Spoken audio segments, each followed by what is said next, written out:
Hey guys, today I'm going to show you how I made my Lestat costume. First I'm going to start with showing you how I styled the wig. I got this pretty lace front blonde wig from eBay or Amazon. It was a long time ago so I don't have the same link. It was really affordable and I'll add something similar in the description.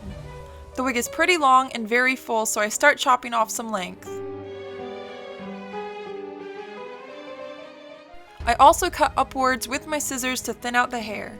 I do this throughout the wig and cut off chunks of hair.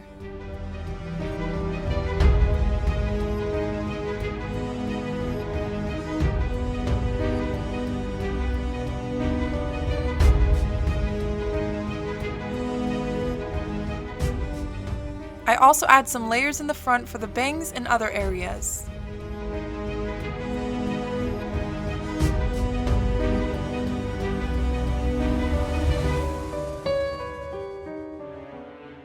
Then I snip some hair shorter near the ear to create the illusion of a sideburn.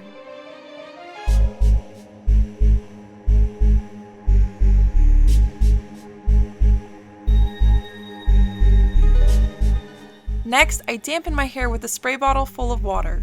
Although the wig arrived kinda curly, I wanted to find some of the curls more. And I use a really small curling iron to curl pieces of the hair around the face.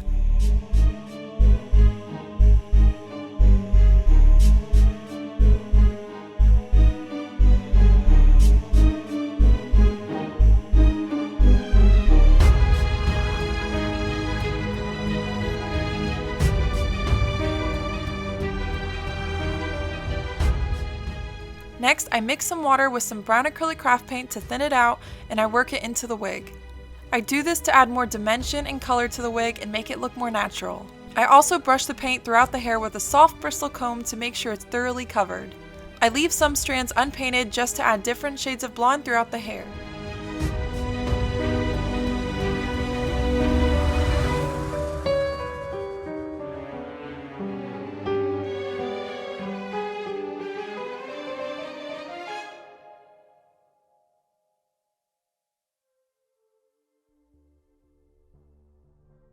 Next, I take a dark brown paint that is not mixed with water and I use a smaller brush to paint it directly to the roots throughout the wig. I taught myself how to do this way back when I played with Barbie dolls as a kid.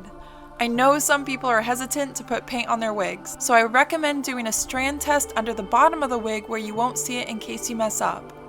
This makes the hair look so much more natural and I really love doing this to all of my wigs.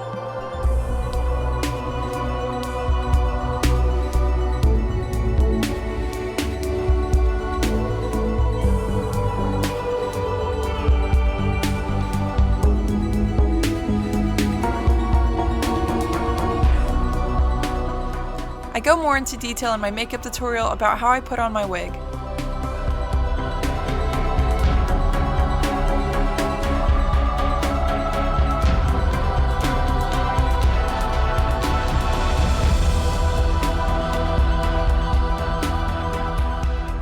I will add a link to my makeup tutorial in the description. Feel free to check it out if you want to see how I turned into Lestat the vampire. And in that tutorial, I also show you how I apply the teeth. And I show you how I did the fingernails.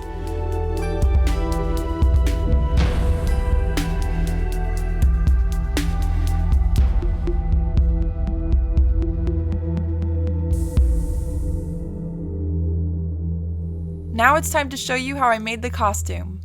First, I started with the shirt, and I used the Simplicity pattern 4923. When I was done sewing the shirt, I wanted to weather it.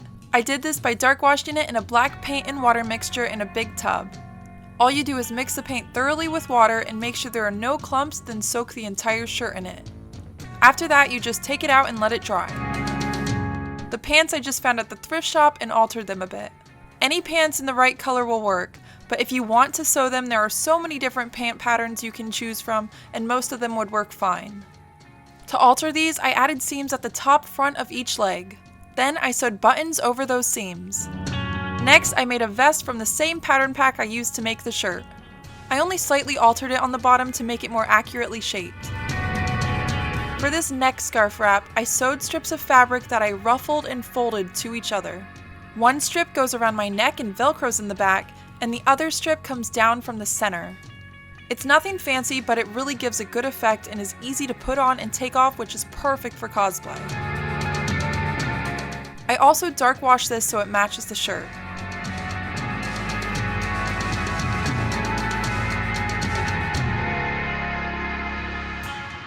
Then I just put it on and it velcros in the back.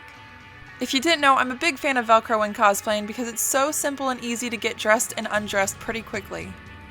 Like when you're in a hurry to get to the con floor, you don't have to waste so much time buttoning up your entire vest, you can just Velcro it down. And I hand stitch all the buttons over the Velcro to give the illusion that it buttons up.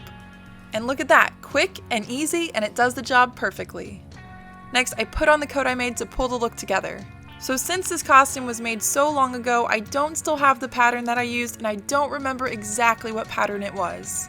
But I do remember that it was a super basic pajama shirt pattern, and I heavily altered it to make it look and fit like a coat. Here's what it looked like when I first started sewing it, and here's what it looked like after I sewed it all together. This was a Yaya Han brocade cosplay fabric. I did want to age it a bit and add a slightly different shade to it. So I went over it with some watered down grayish turquoise acrylic craft paint. When this dries, it also dulls the shine a bit, which I really like. Next, I'm going to show you how I made the gold trim. So as some of you know, trim can be very expensive, especially if it's not just basic trim. And I had to make this costume on a really tight budget because I didn't have a lot of money to spare on this hobby. So what I did was I went and found the cheapest trim that I could in the right size. And it was a ruffle trim, so I cut the edges off to remove the ruffling. I also got a smaller trim and I wanted the shape to be a little different, so I cut off some of the edges.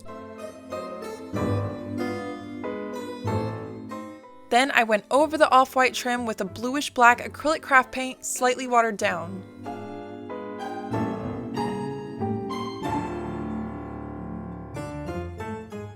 And I let that dry. And when that was dry, I went over it with some gold acrylic craft paint.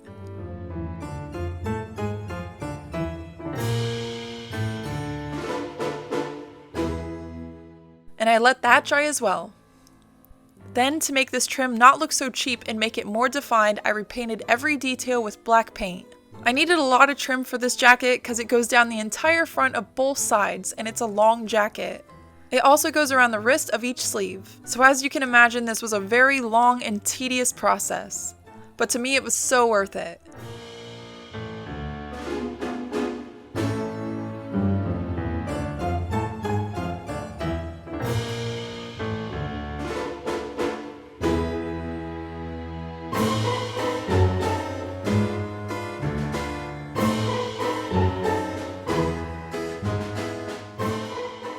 When I was done painting all of the trim, I pinned it down to the coat.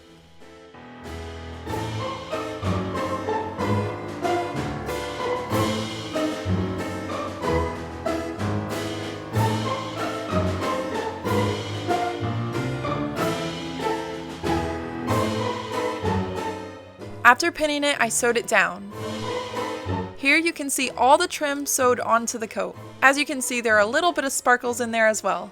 Those are beads that I hand beaded throughout the entire trim. Another thing that was very time consuming but very worth it, especially when you go on stage under all the lights, it's beautiful. Then I just put on some tall black boots that I found at the thrift store for $8, and that's pretty much it for the costume.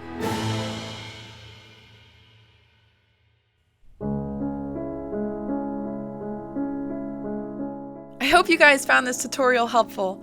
I hope it showed you that you don't have to have tons of money to make an expensive looking costume. I also hope it showed you that being creative and trying things that are a little out of the box can lead to some pretty awesome results. So don't be afraid to try things. I will add helpful links to the description below. Feel free to check out my other makeup and cosplay tutorials on my channel. Thank you so much for watching, guys. Bye!